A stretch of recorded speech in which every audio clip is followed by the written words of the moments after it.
Have you ever looked at a ministry challenge and thought, man, something's got to change, but I have no idea where to start? Well, here's the truth. Innovation doesn't start with a whiteboard or a budget. It starts with a burden, a holy discontent, that sense that something isn't working and it's not okay to let it stay that way. In this episode, I want to give you a practical, spirit-led cycle for driving innovation in your church. This 9-step framework can help you take courageous action and increase your missional effectiveness.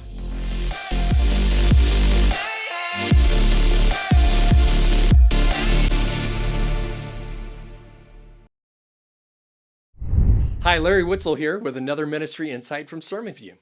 Here at SermonView, we're passionate about helping local churches thrive in evangelism. And that means embracing innovation, not for the sake of change, but for the sake of greater missional impact. In this episode, I'm going to share a 9-step cycle of innovation. It's a repeatable process that you can use again and again in your ministry. If you're thinking, okay, Larry, I want to innovate, but I don't even know where to start, let me take the pressure off. Innovation doesn't begin with a whiteboard or a budget. It doesn't begin with a brainstorming session. Innovation begins when something breaks your heart enough that you can't ignore it anymore. It starts with a burden. So step 1 is listen for the burden. Every spirit-led innovation begins with listening. Not brainstorming, not vision casting, listening. Start by praying for wisdom and then listen. Listen to your church. Listen to your community, to your team, and most importantly, listen to the Spirit. And ask, what's no longer working? Where are people disengaging? What's causing friction? In my own ministry journey, the best ideas never came from a strategy session. They started when I felt a burden that I just couldn't shake. Frederick Buechner wrote, "The place God calls you is the place where your deep gladness and the world's deep hunger meet." That's where innovation is born. Step 2, name the problem. Once you feel that burden, then name it. Don't say something feels off. Say, we're not retaining guests. Our teens are disengaged. Our follow-up system is broken. Clarity ignites creativity. The more clearly you define the problem, the more effectively you can solve it. And then steps 3 through 8, the innovation cycle. Now you enter the innovation loop, a cycle you repeat until you see the breakthrough that you're looking for. Step 3, research. Look for how others have solved similar problems. What worked? More importantly, what didn't work? Research from the Harvard Business Review found that organizations who benchmark against others are 45% more likely to land on innovative solutions. Why learn from your own mistakes when you can learn from someone else's? So do some research. What are other people doing? Step 4, hypothesize. What's one thing you could try that might help? You don't need a perfect plan, just a plausible one. Throw out a bunch of ideas, pick one, and try. Step 5, test. Don't overthink it. Don't wait until your idea is flawless. Just test it. Get real-world feedback as quickly as you can. Step 6, measure. Did it work? Look at the results. Did it help people take a step closer to Jesus? Did it remove friction? Are you seeing any momentum? Step 7, learn. Debrief with your team. What worked? What didn't? Ask your team. Ask the people you serve and listen again to the Spirit. Step 8, repeat.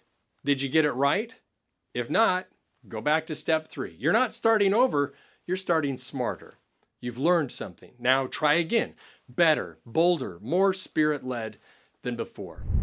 And step 9, celebrate. Eventually, you'll decide to stop. Maybe you saw enough improvement. Maybe you pivot to another area that is more pressing, requires your attention more. Or maybe you hit that breakthrough. Whatever the outcome, celebrate. Celebrate the win. But more importantly, celebrate the effort. Celebrate the failure. Celebrate the process. Because when your team sees that innovation is safe, even when it fails, you'll build a culture of innovation that lasts. Proverbs 3, 5, and 6 says, "Trust in the Lord with all your heart.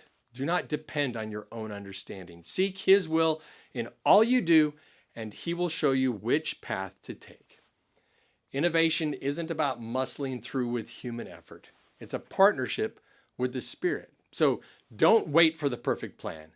Start with a burden. Name the problem, and then step into the cycle. Research, hypothesize, test, measure, learn, and repeat.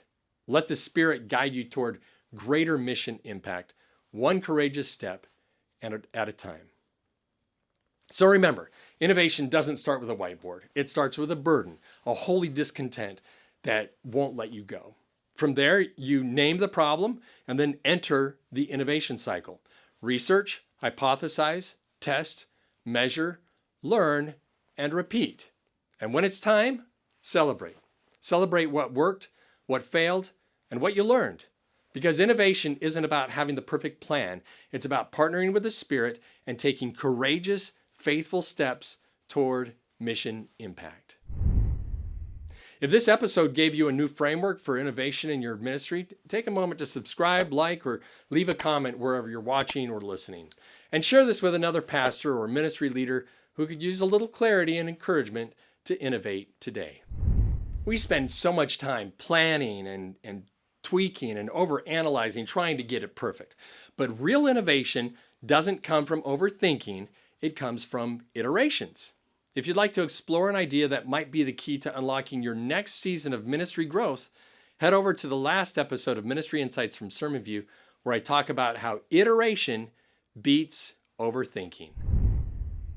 Pastor, I know the pressure to always have answers, to always fix what's broken. But let me remind you, you're not responsible for outcomes. You're responsible for faithfulness. You are God's masterpiece in progress. And so is your church. Every small act of courage, every tested idea, every lesson learned, it's all part of a bigger picture that he's painting through you. So keep listening, keep leading, keep innovating, because God is not done writing your story.